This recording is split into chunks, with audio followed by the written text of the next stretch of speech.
kailangan natin mag-exercise para pumayat. Ano na ba ang timbang ninyo? Nag-drop na ba ang timbang? Pumayat na ba? So, ang weight ko is umabot ako ng 68 to 69, almost 70 kilos. And then, nag-diet, nag-exercise, so nasa 64 kilos na. So, nagpapayat si Dr. J, no? Para maging healthy.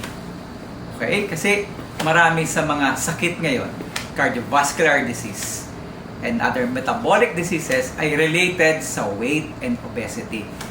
Pag overweight ka and obese, nagkakaroon na ng impact ito sa cardiovascular and metabolic health. So, nagkakaroon na ng pagtaas ng blood sugar, pagtaas ng blood pressure. Kaya, kailangan magkaroon ng weight loss. Kaya, ang video na ito ay yung sinasabi natin na meron palang natural na pampapayat sa katawan natin. Na-discover ito sa Stanford University. Meron tayong natural Ozempic na pinoproduce ng ating katawan. So ano ito? Alamin natin sa video na ito.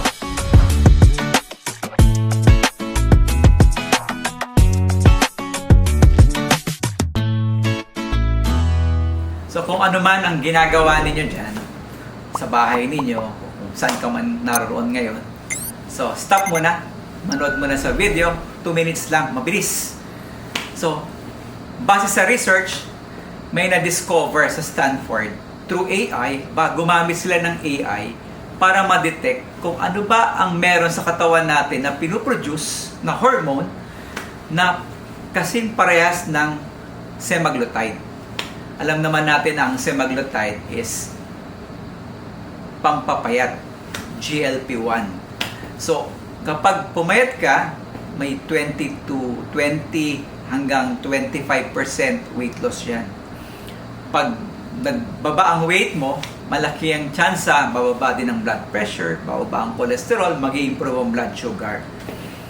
So, meron silang study na na-discover nila through research na meron palang component sa katawan natin. Ang tawag dyan, BRP.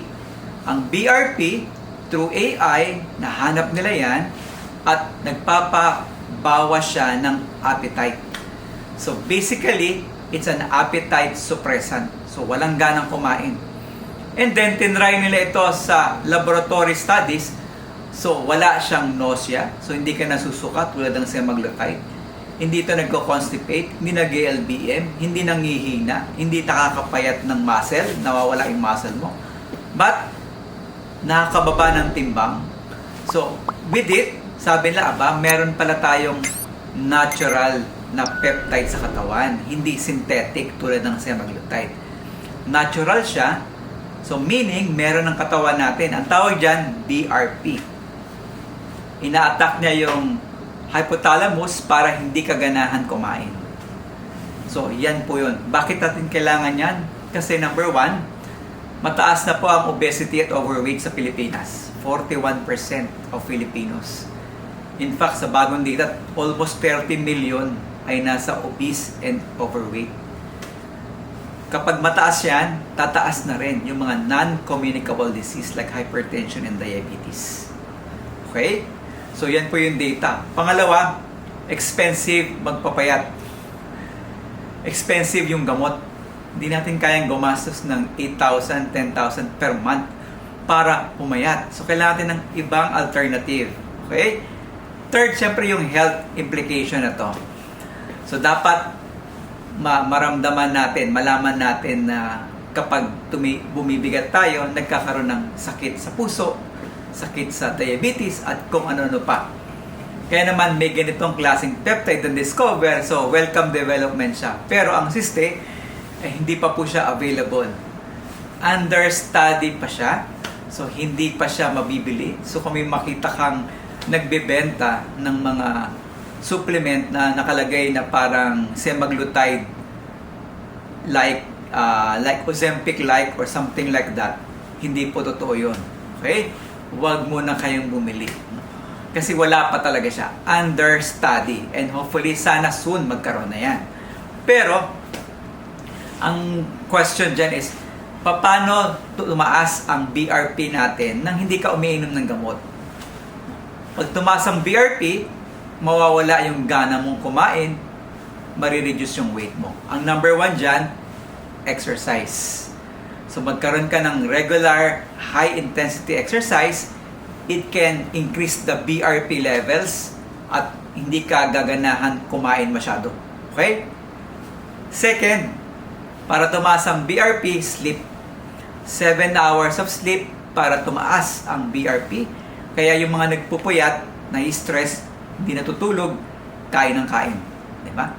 Next, high quality protein. So mga protina na nakukuha sa itlog, sa chicken meat, okay? Sa high quality meat, importante po siya, it can increase yung BRP. And ano pa yung pwede natin bukod doon? High fiber diet. So, may video tayo niyan, di ba? Yung rainbow diet. So, high fiber diet, high dietary fibers can increase the BRP levels. Okay? So, ito po yung mga pwede ninyong gawin, natural way para mawala ang ganang kumain. At pag nawala ang gana, bababa ang timbang. At pag bumaba ang timbang, siyempre mas sexy na. No? Bababa ang BP, bababa ang blood sugar, mas maganda ang health. Okay? So I hope may nakuha na naman kayo sa ating video.